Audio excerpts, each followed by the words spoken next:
tamai maf marofa mau fa fedai ke te koe. Ke whawhainga maari e monua taimi ke mau kawai. Mo kore toa ke arofa mai mua ke hoko e whainga maari e mau mau i taimi. Ke whainga maari ke tukuangia mau lotu. Ke whaino hino ke mau tolu me tohi tapu. Ngai mea ke mau tui ki ai, me ngai mea ke mau mo ui aki. Yes, Jesus Christ ko mau wha mo ui. Amen. Ko kore ke ufanga benga hei tau whatapu tau beku whakawhaket pe me wharen ke tā mo au ma whapalu whakawhata tau proklama hawhi haua koen pe mo ka inga lotu tohi tapu. Pea ko tatai le reik mau tolu tau beho ik me ka inga tau whawhelonga ki e proklama koen ni. Proklama koen ni ko whaamu. Ke tau tokanga ke mea ku lahi no alu ave holo e ahoni. Koe peheto kua o tataki ki tau tolu he Laumalie. Pea kai ke tau toi whema, tau tolu ia halao ma tūtu uni ke whae ke tau mo ui. Pea nā me wholofola e o tua. Utuku e ke tau whaaki to kua. Ka hui he maa olungange tataki ki tau tolu he Laumalie maani. Ni ku rea mai Laumalie maani. Ko tu mo whanongo benga i mea koe ni. Rea mai Laumalie maani ni ke ha. Rea mai Laumalie maani ni ke whai e. Rea mai Laumalie maani ni ke whanofa mea mo mea. O whamke o hawhotua i e tau programa koe ni, pa te tataki tau tolu me toi tapu. O i kai au pito ke whahinuhina mai e toi tapu e te tau tolu e whai e Laumalie e ngai mea koe ni ku whai e kakai koe ni. O nau tala urea mai Laumalie ke ngai mea ke whai. Mahina o pito pe te tau tolu ea, ngai mea koutou tau whamahina ma pe tau ngai programa ka ilo ange urea mai Laumalie, mea kou urea ke Laumalie o whepaki e mo mea koutou e toi tapu. Ngai mea koe nanga malanga kai whewhine me whaso tom, ngai mea tau whaarea mau peki ai.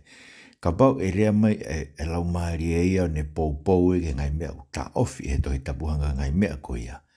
Mahina te tau toka Laumalie se tane e whihi au bitpe se tane e ngai mea e otua. Ako mea ko whamke whotua tuheni, uki kai ke tau maa tato me tohi tapua whahino hino, pe ko haparo mesa e otua tala mai e hanga e Laumalie maani no tataki ki tau tolu, e kua ngā whakamui koe nuk tau no whai talu me rake haere mai ko si suklaisi ke ntoi haere mai e toko ke Laumalie ten tataki tau tolu. O so mai e otua ne wholofola he tohi tapu ke whaino hino ki tau tolu. Whanau koe ngai mea ne tahanima ko toa mai. Tika ke osi pa kotui ka whamari te programa ka hoko te tau sio whakaluku fua ke ngāwe e Laumalie maani ni ngai mea ku haa me tohi tapu. Ke toko ni mea ki tau tolu mo pou ki tau tolu koe ke ta ofi ki tau tolu me he. E whainga mea koe ni ku hau me kakai e ahoni no alu holo mo e tala e Laumalie. Ko hau ni ke whakaukai kakai toko lahi e tokua. Ue ke aonga ke te aha koni stu toni e Siasi. Koe ka tu ke whae pe ia me e Laumalie. E kono mo ni, kono ai e taha. Tuange e tutu unia koe ku whae ke tau ngāwe. Ka tau whae te rihe pita toke mea tau pehe ke whae tala pe koe me e Laumalie. Sio kwa loe loi. Pe whakatu tāmaki au pita kakai pehe ke tau mui ka ki nau tolu. Ai hakai pe o ton ke o te tau mui da to ke te nau tolu. Mahina o bit pe ku nau ri ake e ki nau tolu ia ai mea ai o tua. Whanau kom tāna ko loa ki mea hei. O tau ilo me tai tapu o tatak e Laumalie a hono kakai ke nau wa usia ai maro roanga whakasapate o tua. Meni tau ilo me ai sea vai ano tolu be sta whae whakamotua. Tal mai nei hanga e Laumalie pe na whakamaro lo ki nau tolu he Laumalie o si hova. Na e pehe ho o taki ho kakai. Ke whakatup mo o hao ngongo langi. Ai koe tānoa ke ne tatakwe ki nau tolu i he toawha. Koe Laumalie na ne whai tataki na tolu ke ave ki nau tolu ke maloloanga. Ai koe maloloanga whasapate tānoa ke doi he pelu koe maloloanga wha itaniti. Koe Laumalie maani ni une tataki tau tolu ke ave ke maloloanga. Kono ua. O tataki tau tolu he Laumalie ke ngai poto. Ke tatala ngai misteri whaka o tua. Anko me tāno ke tania. Ai koe ngai misteri koe nia. O koe ke pehe o ngai mea. Koe ngai mea ni whekau aki tonu pehe. Me pure anga e o tua. Koe ngai mea whakahaa mai ai o tua. Pau tau ilo peta toko ngai mea koe ke whepakia me toi tapu. Kau pou i ke toi tapu. Mea hanko i lau koe ni a Daniela vai ni maa vesi tātaa ke tahawa o kau ki a Daniela.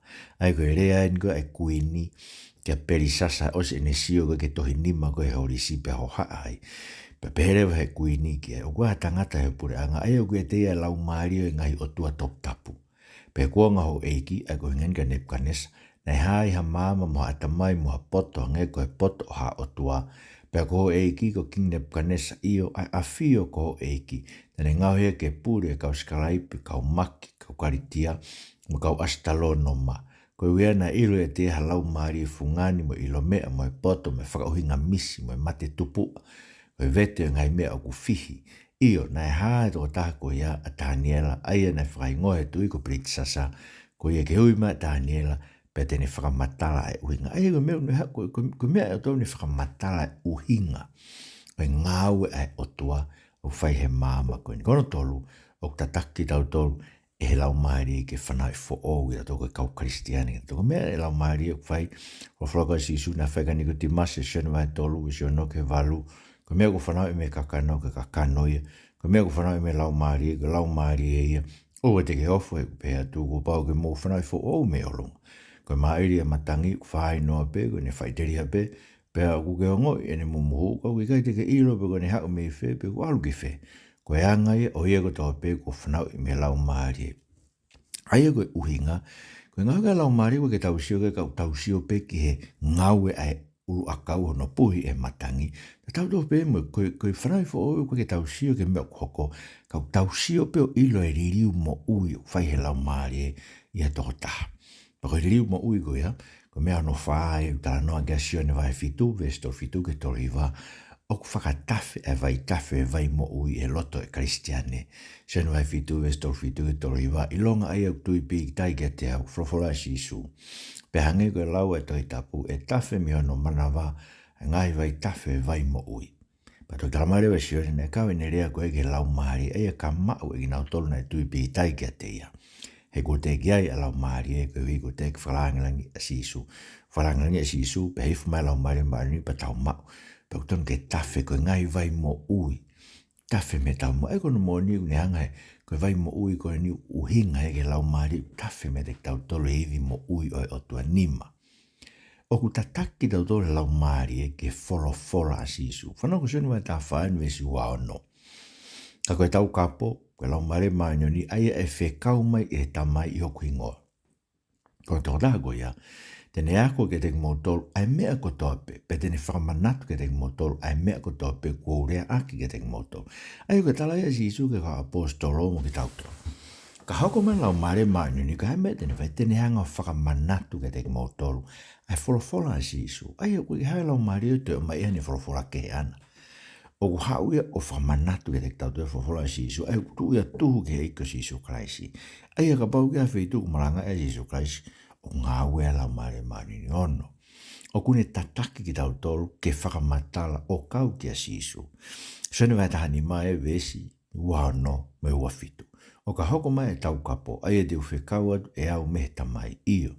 Koe Laumalie e mo oni, ai au ne alo atu mehta mai. Tene whakamatala e toko taha koe ia kia te au. Sio? Hau Laumalie marini tataki tau tolu ke whakamatala o kau kia si isu. So koe ke te hane hawa nei o talamaha ngai mea ke ngai mea fōu. Ne hau beo talamai ke te tau tolu ai ngai mea ai eiko si isu Kraisi fitu. O ku tataki tau tolu Laumalie ke mooni kato. Pako tuku koe fu i bes wholofola inu whauhinga hala i e ka kai koe ni ahoni. O peheto koe e haere me Laumalie i o te wholofola i ke ngai mea fōu. Anong ko lotu, sene vai taha noen puko vesta tolu ke tahani makau ka hoko mai toko taha ko ia. Ai Laumalie o e mooni. Tene tataki ki modolu ke mooni hono kotoa. Whangata beni ihi ai konga ko ia. Tene tataki modolu e mooni hono kotoa ai uhinga o koe tataki tato ke mooni saipe whasoto ma tataki tato ke mooni saipe maranga whiwhine tataki tato ke ngai mea koe ai ko tapui e toi tapu. Ka hoko te e wholofolau pehe.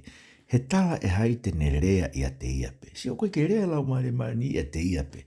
Koe mea kai koe ni unau tala mai u rea Laumalie ke ai ha, rea Laumalie ke ai ha. Hai unau pēnta u rea Laumalie i a te iape. Koe tala mai sisu e i kai rea Laumalie i a te iape. Ka ilong ha mea tene whanongo ki ai. Tene rea aki pa tene whakahage te motolu e ngai mea ku tu unoku mai. Ko au pē tene whalangi. Ai koe mea tu unoku mai. Ko si isu e whalangi. Ko au be whalangi tō tāko ia, he tene tō me mea ata o whakahaa ia ke te motoro. Ko mea ko tō be ko ai tamai ko aku ia, kono uinga na upe ai tene tō me mea ata o whakaha ke te moto. So koe mooni a koe tene ha o whakaha. Tene ha o whakaha ngai mea a sisu, koe ue ko sisu e whakalangi langi i he amui. Koe mea tu nungu mai ke te tautoro. Tu nungu mai whamau me whakalangi langi o e ko sisu, kala se koe tene whai e whamau mamani. Pea tama sisu, e to ope e to ta e Laumalie me mea a sisu. Koe mea sisu, koe mea ia e tamai. I kei te hala Laumalie o rea te pe hape o rea he mea a sisu, mo mea e tamai. Ai koe whorofola ai. Se o tala mai uku, tene tataki ta toke mo oni ono koto, koe hae mo oni ko ia. Whorofola mea sisu o sione vai taha fitu ves fitu. Ai koe ne lotu whakataula e ki. Whakatapui ki nao tolo, ai koe ne lauen. Kai ngata pe ne kau wako, ka kakai e tui kia sisu e malanga ne kau wako. Pe sisu whakatapui ki nao tolo e mo oni. Koe whorofola a au, koe mo oni. Koe mea Laumalie ni koe tuhu ke whorofola ai. Kono tataki tau tolo ke mo oni e whorofola ai o tua. Koe mea mau inga i tanga whakatoanga. He ngāo e Laumalie koe ke hea Laumalie ni o whawhepake Laumalie. Ke Laumalie nei whatua ke toi tapu. He koe Laumalie tatau be nei whatua ke toi tapu. E hau ia tataki tau tolo ke mo oni ke toa pe e toi tapu. Malu, o tataki ki tau tolu e Laumalie ke tau whamooni ke sisu. Ai koe, potwhorwhapea ngai wharoa ki ves valu, mo maeni moia. Ke te mumau bea mālohi o ka hifo Laumalie te mo tope te mo hoko koe kau whamooni. O i kai se usare mape ka i siu tea kato. Ngosa meria o a o ke ngatanga mamani. Sio, une tataki tau toke tau o talaki a sisu. Ki mamani kato. O koe ke hau e Laumalie ni o tataki tau toke tau ke tau whaipeta toi me tau roto ke o tala koe mea ia Laumalie. Sio, koe mea hala koe Laumalie tae maa oni o e te volo ngau e taim koe ia. Hiva. O tataki tau toi Laumalie ke whatomala. Menena rea koe pita koe ngai vai tātaha, ves taha no ke taha valu. Ma tui koe ne hau koe alukua pita ko malango e whare kore niusi, hifa Laumalie ni e kau sentaire, koe fuafua au ia e lotu ke apio e kau sentaire. Whoki mai eki se usare ma eke i ai e Siasi, i nau tau nei kau siu, kau whares, nau hoko e kau Christiane, puhame nei alua i ke api. O e sentaire o kaimo ki nau tau. Whamatala rewa pita ke me nai hoko, mo e rotonga bene malanga ko hifa Laumalie ni eki si kau sentaire koe ni, e perewa pita e vesta hao no ko ngai wai tata, pea umanatu ke whorofora eki a NPH. Nai paptaiso vai be sione, kai paptaiso ki motolo ak e Laumalie oni. Peka mauna mea au whatatau ak e o tua ke te nau tolu mō ki tau tolu i he tui rewa ki he eik ko si sukaraisi. Koe taha au koa nai kākunga ke ta ofi ai o tua, pe he nau whanong ke ngai mea koe ena nau tuku e nau lau, nau whakamalo ia o tua o nau pehe. Tā ko tuku e o tua ke sentaire fok e whatomala koe uhi ke nau mo ui. Siko koe mea mau ingai. Koe nau whatonga, koe papi taiso Laumalie oni koe o e kau sentaire. Ta tau pe mano papi taiso Laumalie oni koe pita mo ki nau tolu kau tote au wanoa koe au pentekosi. Tala mai, koe ange ia o e whakatomala ke nau muso koe ngawe Laumalie. Ko hono tataki ke whakatomala. Koe tau himi koe ni mawhi tolu. Tatari mai si Laumalie. Koe himi koe ia koe lotu e whakatomala. Koe kore ke Laumalie. Ke uomo e hiki atu. Kai nofo beo ne anga o ngahi tau mo i ka o koe tau whakamala mo oni. He koe ngāwe e Laumalie, koe whana, koe baptaisi Laumalie ni uhinga koe unga ke rea keke. O uhinga baptaisi Laumalie ni ki ho o whakatomala ke mo ui, hongo fulu. Kai ngata pia hei tataki tau tohe Laumalie ke tau o ngāwe whamisinare. Mea koe na heko koe kia Paula, pia mo pāne pasa. Ya ngāwe vai tātolu, tala mai, rotonga nau i Siasi koe ande oke. Pea rotonga e nau whai, nau lot ke e ki mo nau au kai. Na wholofola me Laumalie ni o pe vahe i mai mua maa ko pāne pas mo saula. Ke ngāwe ko tutun ma anaua. Koe ngāwe na tutun ma anaua. Koe ngāwe whakai wangeri o koe nāwa whanonga whamisnare o talaki o ngongorerei. He ngai whetuke. He te keke whanonga o. Wange Laumalie ni o talake nau tu o Siasi ko toa o ngai whamisnare. Ngai whanua muri, peka o ngai whamisnare, ngai whanua i ngai motu i tonga, Koe ngai whamisinare ko tala I tonga koe o mai piki murini o whenga paanga mo awha ngai mea pehe. Koe wele tō koe ke mo oni mea koe. Suka koe angi a Laumalie, koe tataki a Laumalie, ke o ke ngāwe whamisinare nei awe kia pāne pasa mo paula. Taha taha. Une tataki a Laumalie ai whanau ai otua.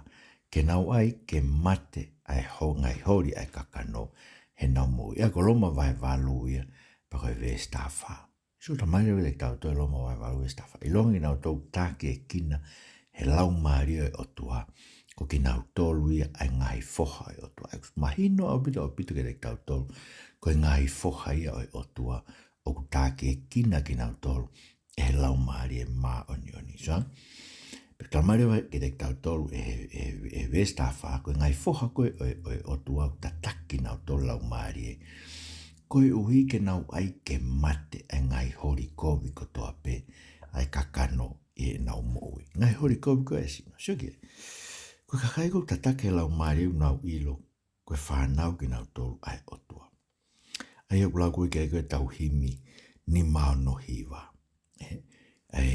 wakai ai o whalahi tala e Laumalie o ku mooni pe ko tau whakamaa ko whai he tātaa o ohi e eiki ki hono whamiri ai koe whakakoa kon tānoa koe ki ai a paula i aloma vai valu e stawha kai ko tō pe o tatake Laumalie koe whanau e atua he koe ui koe ha he koe ui ko tala e Laumalie ko tau Laumalie whakamooni Laumalie ko tau Laumalie ko whakamaa e tau ngahi anghala ko ririu ni ki tau tolu kakai koe e mousa mo whakairi e ria ke tau hoko koe hako he tāpuha ko tau hoko koe hako e otua hoko koe hako e tāpuha koe ui koe ha koe ko ave e tau ngahi anga so koe ngawe Laumalie manio nio koe ngawe whai ki ono whakamo ui ho tau Laumalie o koe ke umaila koe ki halau e toi tapu e toi hao Laumalie o rea ia te ia pe o ne tala mai e ia o koe mea e ke whai, koe mea e ke tu, urea mai Laumalie ke aia mea mo mea. Koe te ame pehe ia he whakaino hino e toi tapu. Koe mea utala mai te tapu, ne tala ke te koe, ke kau ke whamiri o tua. Kono hoko, e kono tahau, tahai. O ne tala ke te tau tolu, koe whoha ki tau tolu, whamooni loto e te tau tolu, tahaua. Ne tatake ki tau tolu. Koe ui, ke tau ai ke mate, e ngai hori kovi ko tau pe, ai kakano, ai ko loma vai valu vesta ato lupe, no whampeu ke lak mua mai tau hoko i ngai foha e otua. E kai ko tatake Laumalie, unau ai ke mate, e ngai hori kovi, ai kakano e nau mo iso, ko me mau inga, pitoi, a kongo e au ia, oku ngau e aki e kakai e koe ni unau tala koe urea e Laumalie, te kinau toke whai e, urea Laumalie te kina tōku nau ngā eke nā tō e rea Laumalie koe mea e ke whakatonu hia e ke ngai mea hori ke hau nau kakano e ngai mea peu nau loto ke whai pa nau tāra rewa nā tō koe mea ia ai Laumalie ka kwange fo ke fwoi mea koe fwoi mea tala mai koe Laumalie une tala mai pa wanga rewa e tope ia mana wanga whewene ilo koe rea Laumalie Uina tala noa he tala mai ratu koe tataka Laumalie o ku ai ke mate e ngai mea kuhori ki ato kakano. Ka kuhangika te au koe ngau ake he kakai e ahoni ke whakamo ui e hori hona kakano. Me peo kuhori ki hona kakano ke whai. Panau tala ina tō koe mea e Laumalie. So, whehanga hangai au pito me kon tala noa ke toi tapu koe te whtoi ngau e Laumalie kono ai ke mate ngai hori kovi ko tope ai kakano i te tauto. Ega tāua tātou lūreo o pehenia. Koe Laumalie me tataki tau tolu ke kau ngā mamahi mo kalaisi. Ai ko lauma vai valu e pego e vesta hao no me tāwhitu. Ai pego Laumalie o kune kau ngā whakamo oni e ia mo tau Laumalie o pehe. Koe whanau ai otua a ki tau tolu. Pea ka pau koe whanau, ta koe ngahi ea fuki. Pea koe ngahi ea oi otua. Pea kau ngā ea mo kalaisi. O ka paua o ku tau kau ngā mamahi mo ia. Ka tau kau ngā hake a ki i foki mo ia. So te kai keu whanonga ka tau tau ko rea Laumalie iai. Ke alu o kau ngā mamahi mo kalaisi. Mo ua mamahi mo kalaisi. Peu tēnā mai. Koe ngai mamahi koe nuk whekuki mo ia he mo ui. Koe ko me ai urea nge Laumalie, tala he Laumalie ki ai, ko ne kaunga mamahi e mo karaisi, ko ne kaunga e a mo karaisi. Toi uhi, e kaunga hake aki. Ko ke tau tala e toko tau ngai mamahi, ko me ai urea mai Laumalie ke vai. Urea mau be Laumalie ke ngai me lelei ke kau ke tau moi. Ko ke kau, ai kaunga mamahi e mo karaisi, he ngai mea urea mai ke Laumalie e ahoni, he mea kou whai e kakai. Ka kore tau ilo to me loma vai valu. Ka hono me ta fitu. O tataki ki tau doe Laumalie, ko ui ke tau kaunga mamahi mo karaisi. He ko ui koe whanau i tau toa ai otua. Whamone Laumalie ko tau Laumalie. Whanau i tau toa otua. Pau koe whanau, tau tu i tunga o karaisi koe ea otua kaunga ea mo karaisi. Ka paua tau kaunga mamahi mo ia. Sio? Tataki tau toa Laumalie ke tau kaunga mamahi mo karaisi. Pa tau fia o tau ngai mamahi, tano pika loma vai nima, esi tolu ke nima, tau fia o tau ngai mamahi koe tupo e whakatua meri e. He ui tau ilo te tau kaunga ke aki mo e tā wha. Kune tataki ki tau tolu, ke mama o me ngai hori whakakana. So, tau asi mai whi mea koe ni. Ai o kare te vai nima e ves taha no, tala mai e te tau tolu. Pea koe kure ai, mou fau i he Laumalie.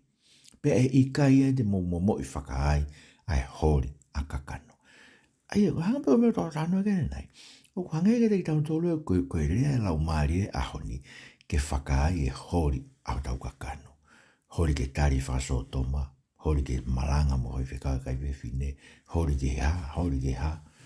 Ai, hanga e ngai mea koe ni ko tano ke ai. Ko o mai e Laumalie ia ke whakaai aki. Ai hori o tau kakano, i ahoni. Lo tonga koe urea mai to i tapu ke te tato, ka pau mou fau he Laumalie, ka pau tataki mo to he Laumalie, hei ka te mou i whakaai mo to, ai hori ai kakano. So me mau inga bitoi. Tamare me whakatahani maure pe, o tataki ki tau to he Laumalie, ke ai ke mate ang hala e tau mo ui. He wikai te tau ke i he mo ulaloa ke lao, ke pure ang hala e tau mo ui. Ai ko karirea vai ni mai ves tā whau tala mai te tau toka. O pau tā ki e kina ki mou tolu e Laumalie. Tā wikai te mo ulaloa ke lao. He kuanga wewe mo ulaloa ke lao. O kupure ang hala e tau mo ui. Pea haere vai tau mo ui koe ngai fua i o kakano. Ai koko tia karirea vai ni ma ves tā hiwa. Koko te lewa ne whamatala ke te tau tolu. Ai ngai fua e kakano. Koe fua e kakano koe ha. Fua e kakano ne tala no mai ke te tau tolu. Ngai mea koe fetu usima. Koe uhi, he kupure, kei pure, e tau mo i tatu e lao. O mea e moe angahara ke ta taki tau tolu. Ai koe ngai mea tā nima. O mai me to i tapu ne whainu ni tatu ke ta taki. Koe tau whamaa bopuange. Maina ke te tau tolu koe ulak mea. Koe tatake Laumalie koe ave hono kakai ki he vani. Ave hono kakai ke mano lo anga. Whakasāpate koe talau whakmai o tua urea ki ai. A he pelu vai wha. Ki ai ha mano lo anga whakasāpate magina o tolu. Tui ke kospiri. Koe mea ai koe tatake Laumalie maani. Ko noua. Koe tatake Laumalie uni o mai e poto ke te tau tolu. Ke tau lawa whakamatala ki ngai mea o tua. Ai, na tau lawa kia ta nila vai ni ma. Kau ni whamanat mai beke te tau tolu. Urakorinto vai ua. Urakorinto vai ua, ntara mai koe ngai mea lo loto koe o tua. O ilo be Laumalie. Paka Laumalie koe ngai mea o mai ke te tau tolu. Laumalie ko mai te tau tolu. Ke tau ilo ngai mea lo loto o tua. Au tau mai palo ngai mea lo loto o tua koe ne fora.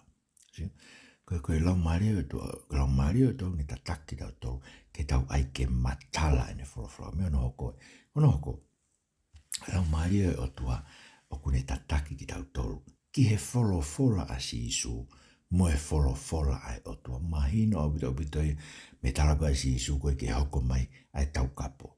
Hawe Laumalie mahino ni re tau tolu. Koe uhi kene ako i ki tau tolu. Ke mea kotoa pe mo whamanatu ke te tau tolu. Ai mea kotoa pe na rea ke si isu. Ai kono moni koe whai ako i o e siasi. Laumalie mahino ni. Oku hau kene tataki ki tau tolu. Ke ngai mea na rea e ko si isu kalaisi. Koe ke te hau ke rea i te ia pe. So te ngatai pe ai. Ka koe une tala mai. Oku hau e Laumalie o e mooni. Hau me tamai. Kene whakamatala ke te. So koe ke te alu o whamatala ke a mea ke. Ai kono tolu ono wha. Oku hako mea Laumalie tataki tau toke mooni ko toa pe. Ka koe hae mooni ko toa pe. Koe hae mooni. Tala mai pe te tau toi si isu. Koe mooni. koe wholofola ai tamai, koe moni. Ai so ia, koe ngana bene hau, e Laumalie tataki tau toke wholofola si isu, kau hau tataki tau toke wholofola ai tamai, me mau inga pito i te tau tau kono hoko, e tataki tau toke tau whatomala. Mahina o pito i e wholofola ke tano ka pita, si ne tataki tau tau e Laumalie maa nione o tua, ke tau whatomala. So, koe ngai mea le lei, koe Laumalie ke tataki tau toke, kau koe ke asi mai, merea Laumalie ko fai e ahoni. Koe Laumalie tataki tau tau, koe mea kone hoko koe e alo a pita rea, koe kori niusi, taki tau toke tau Laumalie, koe mea no hoko, mahina ke tau toke, tataki tau toke Laumalie, ke ngā ue whakamisinare. So koe tatau be mo mea kone tala koe si isu hau me Laumalie, o whakamatala ke te au, pēr mo ki mō tolu whoki, a kone tāna koe suni matani, ma te mō whakamatala mo ki mō tolu ke te au. So, ai oku na whekau ak pe naua, ma hako mea Laumalie, ke āwe ki tau tau ke tau o ngā ue whakamisinare. Hanko mea kone whai koe pāne pasa mo sa, urea mea Laumalie. So, mate e ngā ue whakamisinare e Siasi e aone koe ke mo ue Laumalie i ai. Pute ki tau whanau tau tolu kua, o tuerea mea Laumalie ke kakai ke na uo o ngā ue whakamisinare. O koe koe ngā koe, o ilo e ngā koe, wai wem, mea koe ngā ue whakamisinare una tō, koe ho pia tō ngō ue u wheitu o nofo ai. Ngai whai ngofu, ka ngai whamisnare koko o ingai koe o tarake si isu ngai whanua, koe whanua mosilemi. Ngai whanua koe ni o lusia, ngai whetu o whakatanga i ai lotu. Ngai whetu ko whai ngata kono awe kai lotu. Ko unge kai nei aloa paula mo pane pas. Nau awe e ngai whamisnare ke. Ono ko rewa kono, pao mea ono. Koe tatako ki tau toi Laumalie maanyo ni ke ai ke mate e ngai hori ho tau kakano. So koe monu fu koe kono moni koe mate hori ho tau kakano kai hae te tau tolu. Ai fua Laumalie e fia, anga ofa, anga tonu, anga falala, anga moko, anga whamauma. Ngai fua koe Laumalie. Koe ue tau ai ke mate, koe tatake Laumalie te tau ai ke mate. Ai ngai hori kovi o tau kakano i te tau tolu. E wawasi, hae Laumalie tataki tau toke tau kaunga ma mahi mo kalaisi. So mea ne o whepaki a ainu, whaarere ki grup koe ni koe tō o ai mea fo o koe, koe tō o ai mea mo oni koe, koe ha. Hei unu hao no tolu e tala mai o tonu koe Kristiane, koe ke mo ua ma mahi e pe mo ua ia mahaki. Koe Laumalie uri tataki tau toke tau kaunga ma mahi mo kalaisi, tau kaunga hake a ki i whoki moi. Sere mahu inga na koe. Koea, oko whamamo pe o rea ke rei mo tolu ko mo ua holo pa mo whanonga ngai mea koe ni awe holo e Facebook ka wai ki mo tō alo holo rea koe mea sinturi koloi mo hai fua. Pa koe me kau whai whekau na alo rea mea koe tala koe rea e Laumalie ke ai ha. O koe ke rea Laumalie te ia pe. Ka ngai mea koe ni kutau tāno ke ai. Koe rea koe Laumalie ka patau pe koe hae me tau iloi o rea ko tatake Laumalie hakakai ha whalukunga kakai pe koa Siasi. Koe tari, tau ilo tatake Laumalie e hakakai ma koa whalukunga kakai pe koa Siasi koe ui he ku nau mo ui e sisu. Whanau i fo o e nau mo ui. Urake, hua, nau malanga ake sisu. Tolu, o ku nau whakamatala, nau ai o matala mea koe ai wholofola ai otua. Pakono wha, nau ngai whakamisinare mo ngai whakaevangerio. Ma au bito ngai mea koe ndo whamabu mai koe ngai fuai e ha i a Siasi. O ku rea i e Laumalie pe o ku tataki e Laumalie ai Siasi koe ia. Ku whambe ka inga toko ni tau programa koe ni. Manatu ke tau programa fuk koe programa ai lotu toi tapu. Koe tau whaka amu. Ke o mai mua ngai mea toi tapu whakatontonu ake ngai mea ko whai e kakai. Oi koe mea e Laumalie koe mea kakai lotu. Ko whambe ke o mai mea koe ni e toi tapu ke ne whaino hina tau. Lai ku lere ngai konferenisi. Whaasi o sete konferenisi koe. Lere ngai konferenisi ngai Siasi. Whanonga koe konferenisi e Pentecosi mo Siasi tō ngai wawau. Lere mo konferenisi koe ni e wesiri ana. Lere mo konferenisi e mo i fo o. Ko ofa pe o wikai ke asi mai ngai mea koe ni. E pe tataki tau te Laumalie ke ngai mea ke hei. Me ngai mea koe ni tau tala no ke toi tapu. Tamai mau kore ke whaino hino pa ke whatontonu mo e mau tui. Ke mau nofo I ngai mea koe whainui mo toke toi tapu. Koe tataki ho Laumalie te mautolu. Ko mau ho Laumalie. Koe kau Christian. Ia Sisu Christ ko mo whakamu ui. Amen.